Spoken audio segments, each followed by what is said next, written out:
Welcome to DCMC 2017. My name is Olivier Van Duüren. I'm the founder of the Dualarity, and I've been working for 22 years at Microsoft in global and regional roles. And my talk will be about how do you find the sparkle in your digital transformation. And during my travels and many adventures I had around the world and working with startups, small and medium companies and large organizations, I figured out why is it that some individuals and people or teams and businesses sparkle. And I found out they were doing three things. First of all, they were able to see and sense trends around them. Trends around digital trends, consumer trends, business trends, socioeconomic, demographic trends. But not only see them, but also try to translate what does it mean for me, what implications do they have on me, my team, my business, on society, and on the industry. But some people that see or sense things around them, they get scared or they get confused. Therefore, you have to look at what you have from a seeing and then energize yourself and respond in the right way with the right strategies and the right principles. One of the principles is your ego shouldn't be bigger than your talent, or you have to learn to fail successfully. In this age of change, you have to test and you can either win or learn. But one of the most fundamental principles for me is if you want to transform others, start by transforming yourself. If you want to lead others, start leading yourself. So seeing and energizing yourself, and then those that sparkle, they find balance between performing and transforming. Performing on the short term and transforming on the long run. So to give you a better idea of how it looks like, I've mapped seeing and energizing on 4 quadrants. Every quadrant has certain behaviors and certain risks. And you have mature people or businesses, you have healthy people or businesses, injured or scared. If you're sitting in the mature quadrant, you've seen a lot and still see a lot, and you have high energy. Those are high-performing companies. Those are companies often with operational excellence, scorecard driven, talent retention programs. They have digital strategy, maybe not fully embraced, but they have digital as one of their pillars in their strategy. One of the risks in performing companies is complacency. Why would we change if everything is going well? And therefore you have another quadrant, which are the healthy people or businesses. They haven't seen everything, maybe because of age or experience, or they are willing not to see everything because nowadays with all the changes that are happening so fast, they can't see everything. So they are willing to take risks. Startups and entrepreneurs are in there. And you also have some incumbents on traditional companies that will have divisions that will do transformational things. So the healthy quadrant are the transformational people and businesses. And the dualarity pendulum is how do you perform in a mature landscape and how do you transform at the same time? Or how do you transform at some moments in your life or some moments with your team or your business? And then you have to perform at some other stages. And the 2 other quadrants on the below have low energy. You have the injured people or businesses. Those are people or businesses that have seen a lot, but are tired. They still see a lot, but they are tired.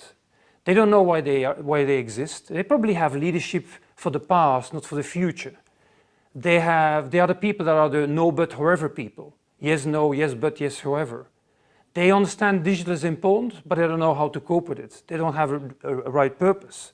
They might have challenges attracting talent. And then you have the scared people or businesses. They don't see anything. They are completely blind, and they don't have the right energy and the right principles and strategies. Individually, it's burnout and depression. And as a business, you might lose customers, shareholders, you might lose your talent. And even on the long run, you might be disrupted yourself, that you go bankrupt or you have to sell parts of your business. So performing and transforming is a dualarity. And performing is basically delivering on your commitments. This is what people expect you to do. Transforming, however, this is a belief in your future. People, employees, shareholders and stakeholders will join you if they believe in your future, in the belief, can I transform myself as a company, as a team, as an individual, that will help my customers, my employees, my shareholders, my stakeholders to go to the future. And to succeed in transformation, and I remove the word digital, Because is there any strategy that has no digital in there? And it's not defining a digital strategy, it's defining a business strategy within the digital age. And to do that, for me, to succeed in transformation, you have to do three things. First of all, you have to put the customer at the heart of a company, value people as a soul, and drive digital as the oxygen. If you want to drive or value a customer at the heart, you have to look at what do I need to have a frictionless experience. Don't think about customers, think like them. How do I remove the friction in the experience when they buy my product or my service? How do I even move from satisfied customers to fans? Because in a sense, a satisfied customer, the only thing he says or she says is she's not dissatisfied. A fan is loyal. And then you add real-time insights, analytics, and predictive modeling. Many customers would argue, if you know so much about me, surprise me.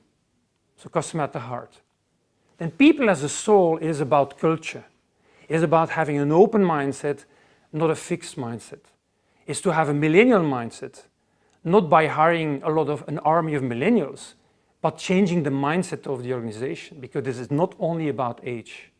It is about having dynamic hierarchies. How do you take the best of startups, even collaborate with them, the agility, dynamics, the creativity, together with the traditional way you are operating, and bridge those two in the best way? How do you reward performing and transforming? Most companies reward performing. And then driving digital as the oxygen, you have to build connected systems of intelligence where the leadership has to set the conditions to succeed. You can innovate in your business model, in your business processes, and everything to support your strategy. But those three will only succeed if you have a clear why, the purpose of your transformation, the purpose of your company, and what the ambition of your company. Let me take the example of Lego. In 2004, when Volk Nutsdorp was appointed CEO, Lego was struggling. They had financial issues, they had talent retention issues, market share issues, growth issues on all fronts. And when Volk Nutsdorp, the new CEO at the time, 2004, arrived, the first thing he did is redefine the purpose. And what he did is he said, the purpose is to inspire and develop the builders of tomorrow. What a great purpose. The difference between a purpose and a mission statement captures the mind, a purpose captures the mind and touches the heart. The second thing he did is on people, the culture. He would break down the top-down management style. But one of the most important he did is, if people would fail, he would not blame you for failing, he would blame you not for asking help, and the peers for not giving help. And a customer at the heart side, he looked at crowd creation. If we have so many fans, why don't we ask volunteers to join us? 120,000 volunteers are now helping and giving feedback on product and services. And then he looked at the future. If experiences on Star Wars and Rolling Stones are so important for my audience, let's do a license deal. And even for above 40 years old people, they released a couple of months ago a Rolling Stone and a Beatle Lego set for those audiences. And then he went on redesigning a digital offline-online platform for all the experiences. And the results are clear. They've grown massively. They become the most renowned brand in toys. But if you remember the 4 quadrants, every organization and individual goes through the different quadrants at one stage.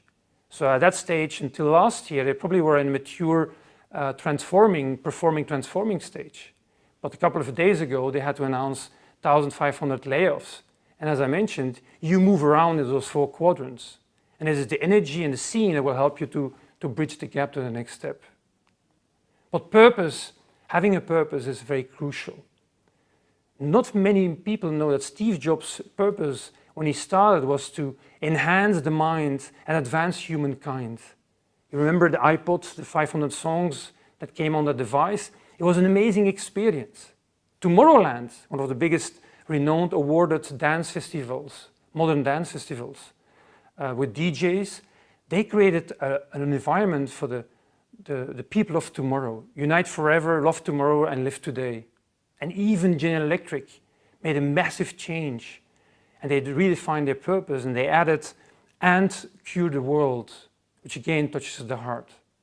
So in a nutshell, if you want to succeed, you have to see and sense around you, energize and respond to it, and then you will find balance in performing and transforming. And you do that by putting the customer at the heart, value people as a soul, drive digitally as oxygen aligned to a strong purpose and ambition. And don't forget, if you want to transform others, start transforming yourself. If you want to know more, go on my website, do the fitness test, or discover my book. Thank you very much.